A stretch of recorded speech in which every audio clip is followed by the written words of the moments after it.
Bhagavate Vasudevaya. Om Namo Bhagavate Vasudevaya. Om Namo Bhagavate Vasudevaya. Narayanam Namaskritya Naranchaiva Narottamam Deving Saraswating Vyasam Tato Jaya Mudiraya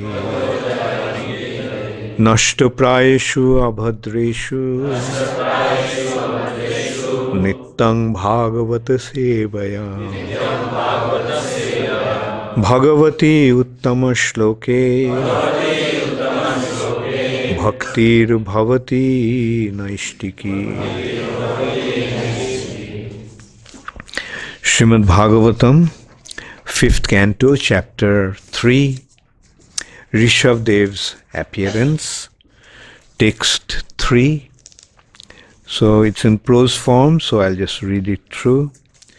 Athaha tamavaskrita bhuja jugala dvayam Hiranmayang Purusha Visheshang Kopisha Koshayam Varadhara Murashi Bila Shatri Vatsala Labhang Darabara Bana Ruha Banamala Churja Mritamani Gada Dibhi Rupa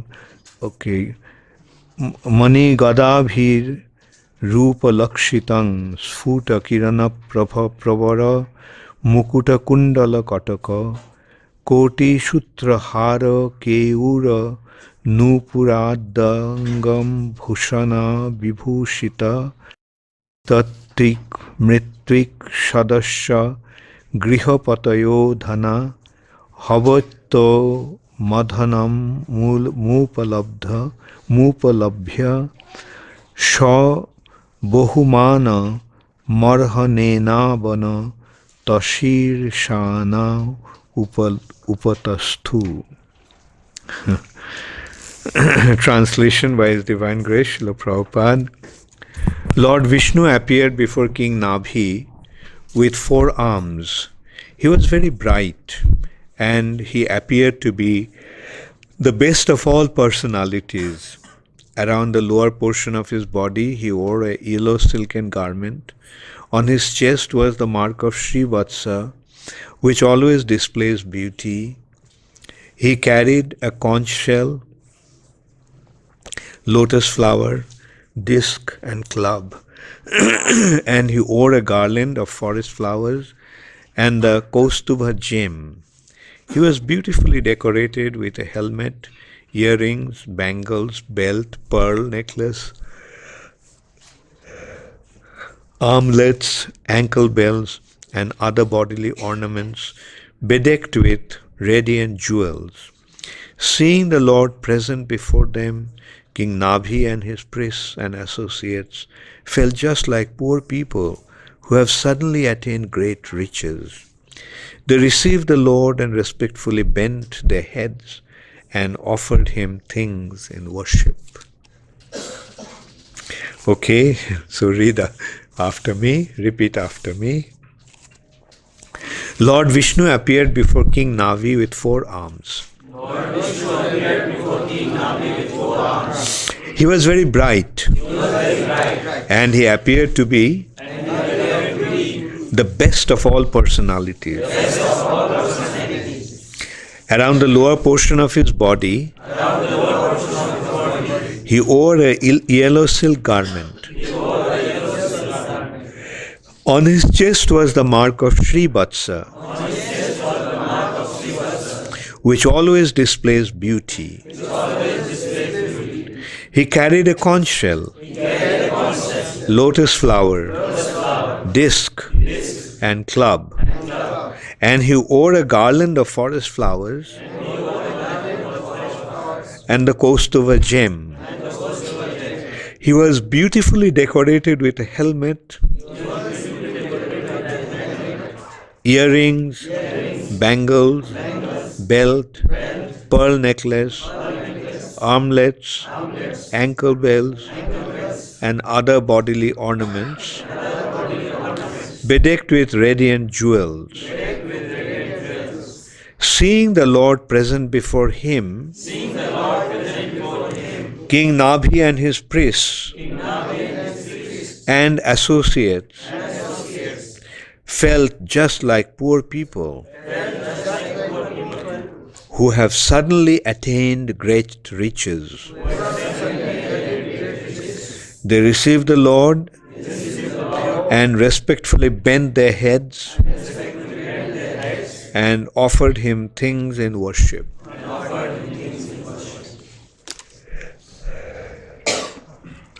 Purport by Srila Prabhupada. It is distinctly mentioned here that the Supreme Personality of Godhead did not appear as an ordinary human being. He appeared before King Nabhi and his associates as the best of all personalities, Purushottama. As stated in the Vedas, Nitta Nittanam Chetanas Chetananam. The Supreme Personality of Godhead is also a living being, but he is the supreme living being. In Bhagavad Gita 7:7, Lord Krishna himself says, Matta paratarang nannat kinchidasti dhananjaya. O conqueror of wealth, Arjun, there is no truth superior to me.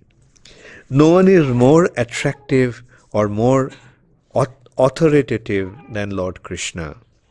That is one of the differences between God and an ordinary living being. According to this description of the transcendental body of Lord Vishnu, the Lord can easily be distinguished from all other living beings. Consequently, Maharaj Nabhi and his priests and associates all offered the Lord obeisances and began to worship him with various things. As stated in Bhagavad Gita 6:22, Jang labdha chaparang labham mannate nadhikam tataha. That is, upon gaining this, one thinks that there is no greater gain. When one realizes God and sees the Lord face to face, one certainly thinks that he has gained the best of all things. Rasopi asya param drishta nivartate. Rasapasya param drishta nivartate. When one experiences a higher taste, his consciousness is fixed. After seeing the Supreme Personality of Godhead, one ceases to be attracted by anything material. One then remains steady in his worship of the Supreme Personality of Godhead.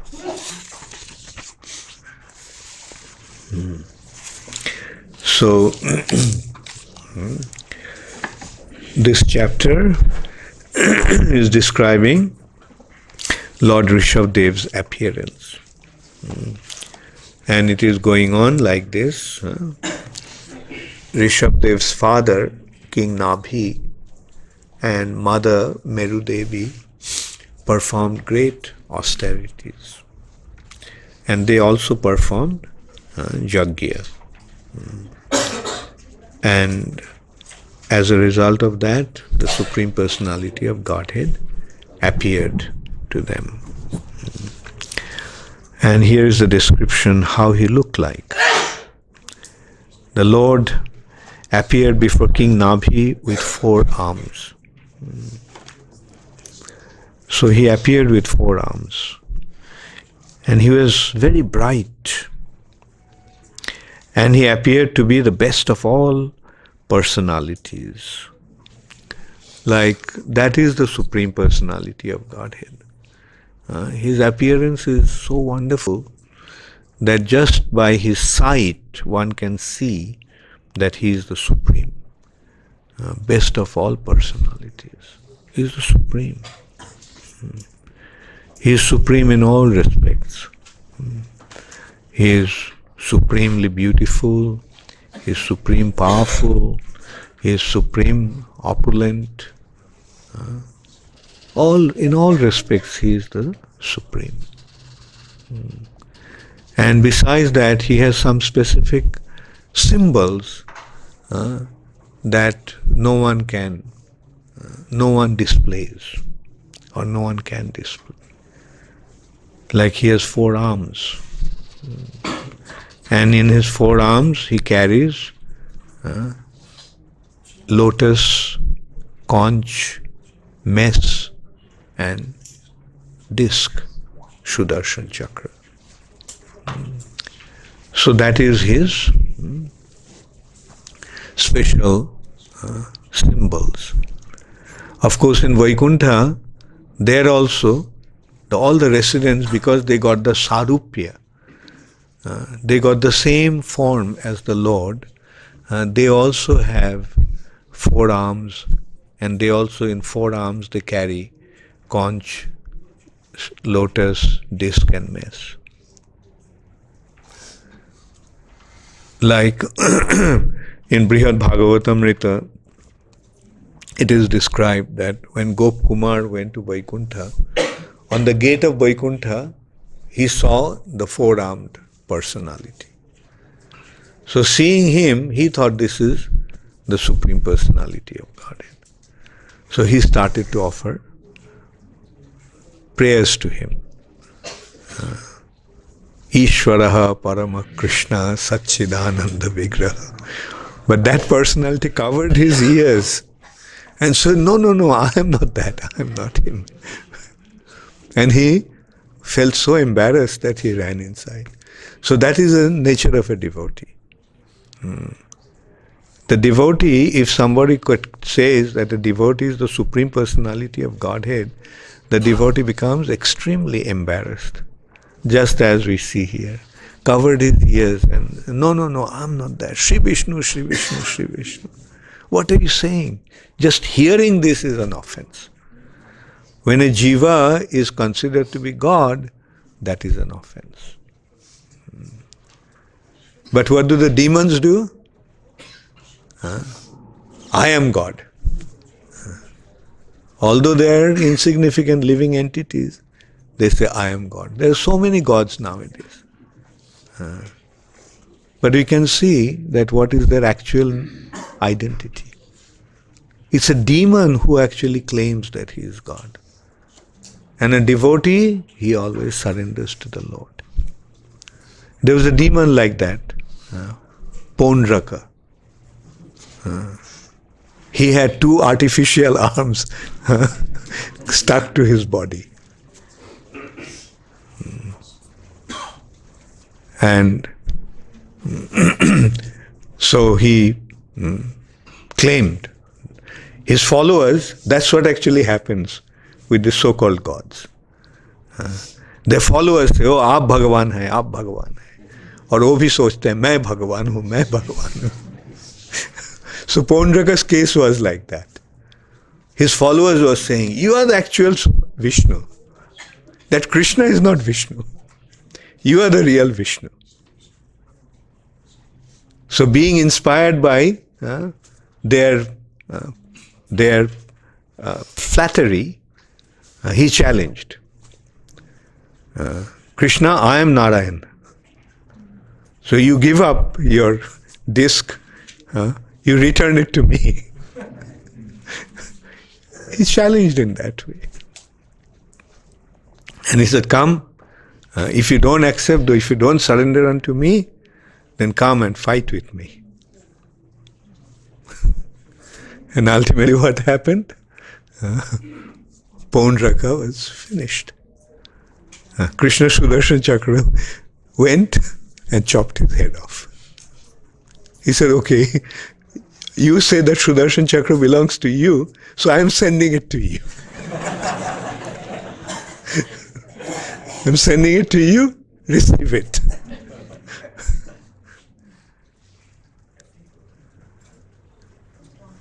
And this is how the demons are eventually exposed. They claim that they are God, but then they end up in the deathbed. In the hospital, needles stuck all over the body, and lying down. Still they won't surrender. They would go fall like this, but still they wouldn't surrender. And as I was saying, that's the difference between a devotee and a demon. A devotee, even if they look like a devotee, even if they look like Vishnu, but they never claim that they are Vishnu. And sometimes the demons also take birth with 4 arms. Like Shishupal was born with 4 arms. And everyone thought it's a very inauspicious thing. Like this child has 4 arms. And then it was told that by seeing somebody, when his other 2 arms will fall off, he'll kill him. And so his mother was visiting her brother. Actually, Shishupal was Krishna's cousin. And she was actually taking Shishupal to different people that to see who is going to be Shishupal's arch enemy. The baby, little child, because the one who would kill him, when Shishupal would be taken to him, his other arms will disappear.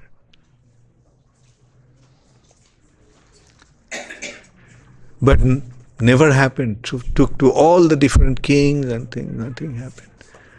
But ultimately, at that time, Krishna also was a little baby, little child. When he was brought to Krishna, then 2 arms fell off. So his mother realized that Krishna will kill him. And Krishna would kill him, so mother requested, please tolerate his 100 offenses. That offenses, not ordinary offenses, so severe that each offense would be justified to kill him.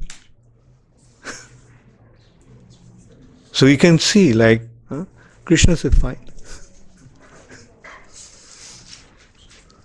And Shishupal was committing offense one after another to Krishna. He just couldn't stand Krishna. So this is the nature of a demon. Can't tolerate Krishna. The Supreme Personality, they are so envious. They are so envious and they are so puffed up. Their false ego is so intense that they cannot tolerate the Supreme Personality of Godhead. Their attitude is, why he should be glorified? I should be glorified. I am the greatest.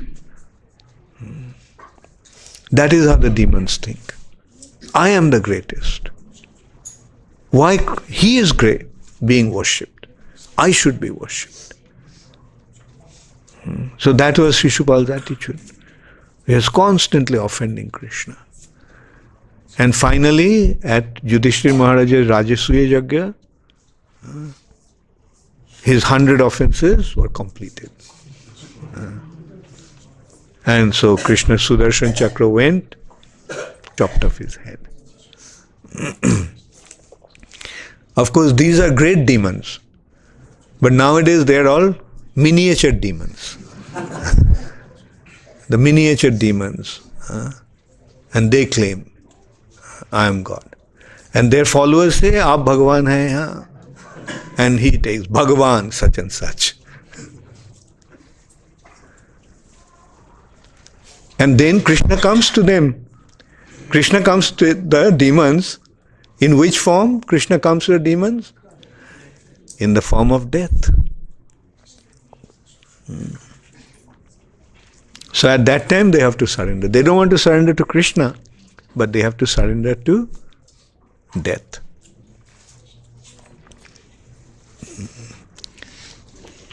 But Krishna is Krishna. He doesn't have to become God. He is God.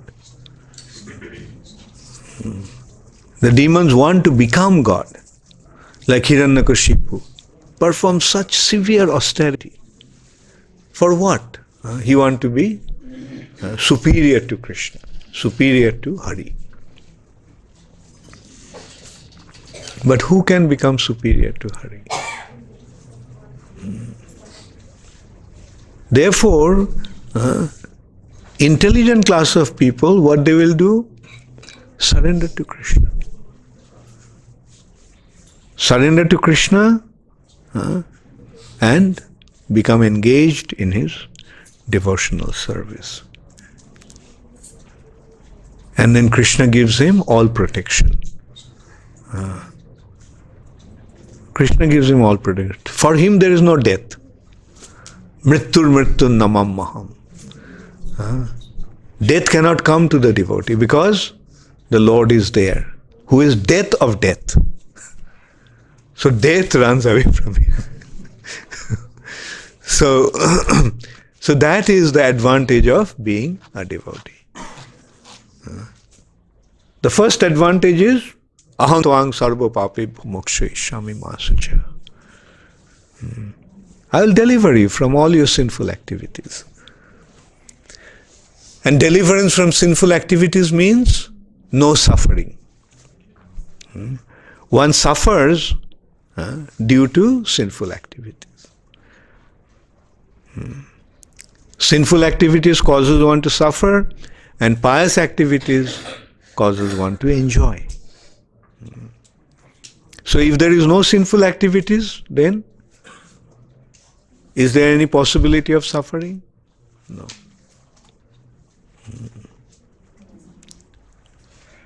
And this is how devotee's life, just as he surrenders to Krishna, his life becomes all auspicious. Life full of all auspiciousness. And then Krishna rewards him so wonderfully. His heart becomes cleansed completely. And that clean heart becomes the temple of Krishna. Krishna is there in the heart already as the super soul.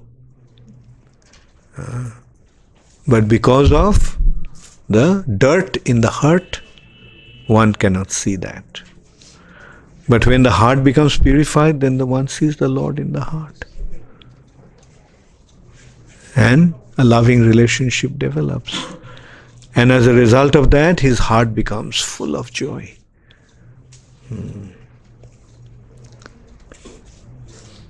Heart becomes full of joy. So even though he is in the material nature, even though he is in a suffering, the world of suffering, dukkhalayam, but dukkha, suffering, cannot touch him. He is free from all kinds of suffering condition. Rather, his heart becomes full of joy. Even in this material nature, he is full of joy. Even though the body is an instrument to receive pain, for him there is no suffering. Because his consciousness is not in his body. His consciousness is with Krishna. So whatever happens to the body doesn't affect him. And finally, when the time comes to leave the body, that's the chance to, that's the opportunity to become free from the material bondage. We are tied down to the material nature with this body. The bodies actually, two bodies, gross body and subtle body. When the gross body dies, one becomes free from material bondage. But because the subtle body is still attached to the material nature, one has to come back. Subtle body brings him back to another womb of the mother and develops the body according to the karma, according to his past activities. But for a devotee, there is no subtle body. Devotional service destroys the subtle body. So the devotee doesn't have a subtle body. And that, the freedom from subtle body is called Sarup, is spiritual identity. Sarup Siddhi. And how does it happen? The subtle body doesn't die. Gross body dies. Subtle body doesn't die. But the subtle body becomes spiritualized. Subtle body that is composed of mind, intelligence and false ego. When one constantly thinks of Krishna with his mind, mind is spiritualized. In this way, when one becomes engaged in serving Krishna, then his intelligence is purified. Dadami buddhi yogam tam. Krishna gives him buddhi yoga. Being engaged in devotional service, he gets, his intelligence is purified. And in this way, when one becomes engaged in serving Krishna, jiver sarup hai. So sarup, no more false ego. So this is how he becomes free from mind, intelligence and false ego. So no more mind, material mind, no more material intelligence, no more material false ego. It is pure spirit soul in this apparently gross material body. Iha jasya harer dasye karmana manasa gira nikhilasyapi avasthasu jivan mukta sa uchyate. Jivan mukta. Although he is living in this body, but he is mukta, he is liberated. Nikhilasyapi avasthasu.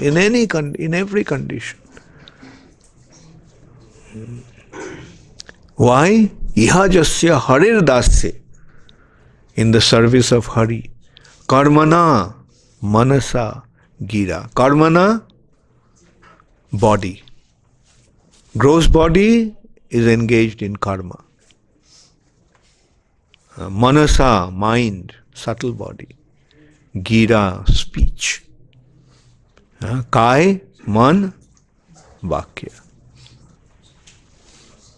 So when this is engaged in serving Krishna, one becomes free from material bondage. And then when the time comes for him to leave the body, gross body, where does the spiritual body goes? Back to Godhead. So that is called Vastu Siddhi.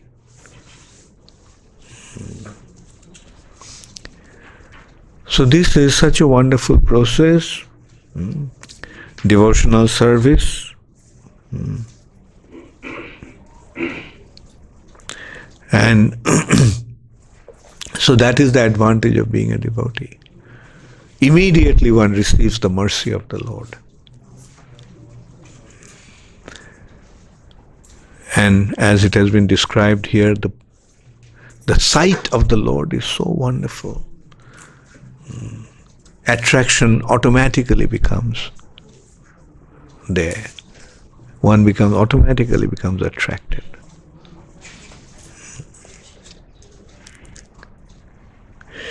Thank you very much. All glories to Srila Prabhupada. Does anybody have any question? What happened to a devotee whose consciousness is not fully like mind? Oh, he should keep on practicing, then consciousness will become purified. Yes, immediately consciousness may not become purified, but as he practices devotional service, consciousness becomes purified. Therefore, one should stick to this path, never deviate. Once you take to devotional service, just stick to this path. ठीक है, पूरा साफ नहीं हुआ, अगर हम सही राह में रहते हैं तो साफ हो जाएगा दिल.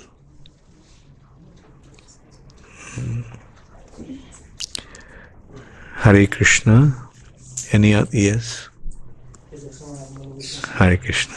I have a question, this is my just understanding of Bhakti.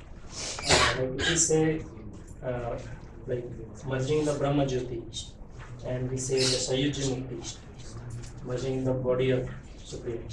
So like, what is the difference between two? Maybe both are same or like? No, you see in Sajuja Mukti, the form of the Lord is not there. It's just the light. And one merges in that light. So there is no opportunity to serve. There is no opportunity to render devotional service. So that is because the activity is not there, service, spiritual activity is not there. One cannot stay there for long. Just sitting there, just aham brahmasmi. One gets bored. And because he cannot go further that way, he comes back this way. Arujya krichena parang padam tata patanti adha anadrita jushmadangrayo. So even though parang padam, Brahma Jyoti, they achieve that state of merging in Brahma Jyoti, but because they do not have the opportunity to serve, anadrita jushmadangraya, because they have disregarded the lotus feet of the Lord. Because those who are devotees, those who are engaged in serving the lotus feet of the Lord, even though they may go to Brahma Jyoti, they wouldn't want to be there. As it is said, Koivalla narakayate. To a devotee, this merging in Brahma Jyoti, Sajuja Mukti, is like going to hell. Why it's hell? Why it's hellish? Because the service is not there. Now, if you can, no, through the service you derive spiritual joy. So if the joy is not there, then what you have? Suffering. So that's why they consider Sajuja Mukti to be like going to hell, a condition of suffering.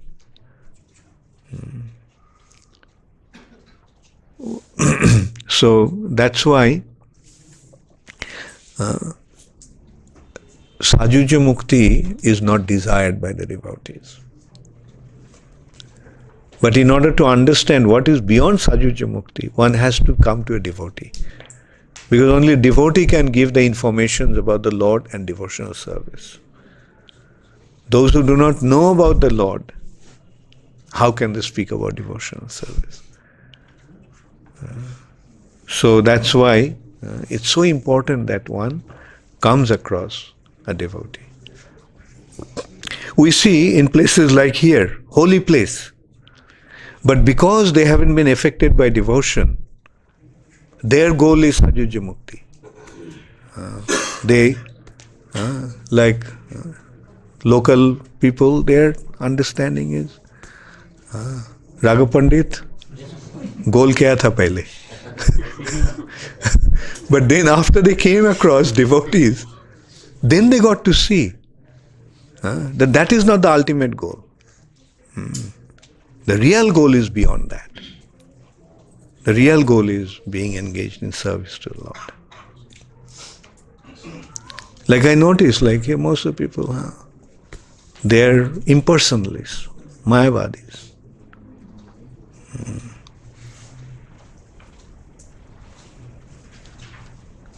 So that's why it's very important that one comes across, and that's why it's so important that devotees go out and preach.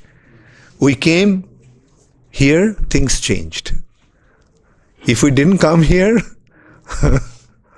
they would have remained in the same ignorance. But the Sayuji Mukti and the impersonal liberation is both the same. There are two types of impersonal liberation, positive and negative.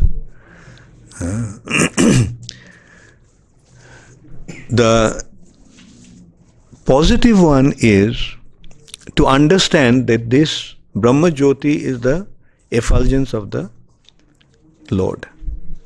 And beyond Brahma Jyoti is the Lord. But the negative liberation is Mayavad. That is the Lord's form. You see, why they cannot go beyond Brahma Jyoti is because they think that the Lord also is a product of Brahma Jyoti. Their understanding is that Brahma, Sattva, Jagan, Mitha. Brahma is the ultimate. Brahman is the mode of goodness, is Narayan.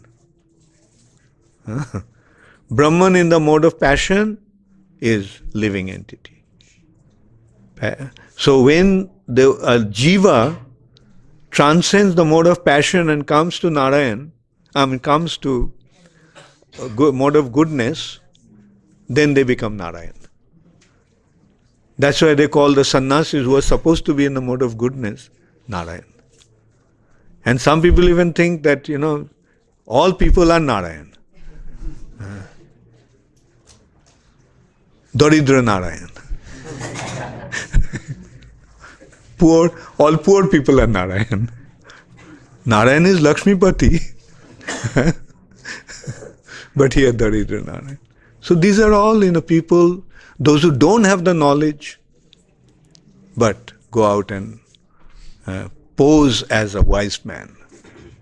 And as a result, what happens? They simply misdirect people, misguide people. The real knowledge comes from this, Bhagavatam, Bhagavad Gita. And the books are not enough. You need a teacher to explain the book. So they may have the books, but they don't have the teacher. And that's why they're in such a state. Again, that's why it's so important to receive the knowledge from a bona fide devotee. Okay, again, another question from Ankit from USA. Hare Krishna Guru Maharaj, Pam Hoye ji TSP. Krishna wants the same thing everyone wants, to become an object of love, to become something worthy worthy of attention and dedication, to become something another consciousness finds worthy of being conscious of. How can we give Krishna what he wants? How can we focus our attention and consciousness on him?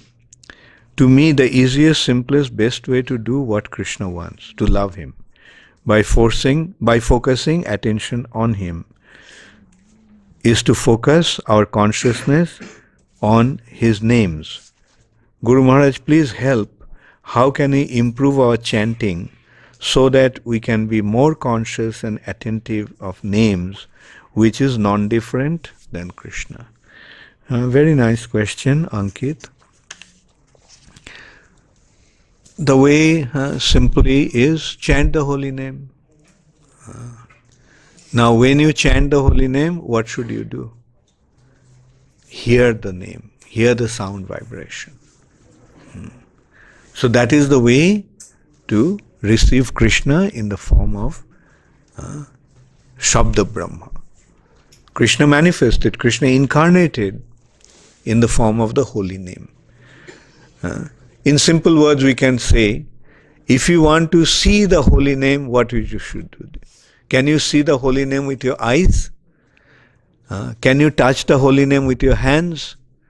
Can you smell the holy name with your nose? No. The only way you can receive the holy name is through your ears, hearing. Just hear. Shravanadi Shuddha Chitte Karoye Uday. Shravan, hear. So when you hear, and due to hearing, when the heart becomes purified, then Krishna will manifest himself. The holy name is Krishna himself, but we cannot perceive. The only way you can perceive Krishna is by hearing. And just do that and the rest will happen. From his name, his form will become manifest. His qualities will become manifest. his activities or pastimes will become manifest. His associates will become manifest. His dham will become manifest. Thank you, Ankit, and thank you for staying up so late. Gaur Premanande.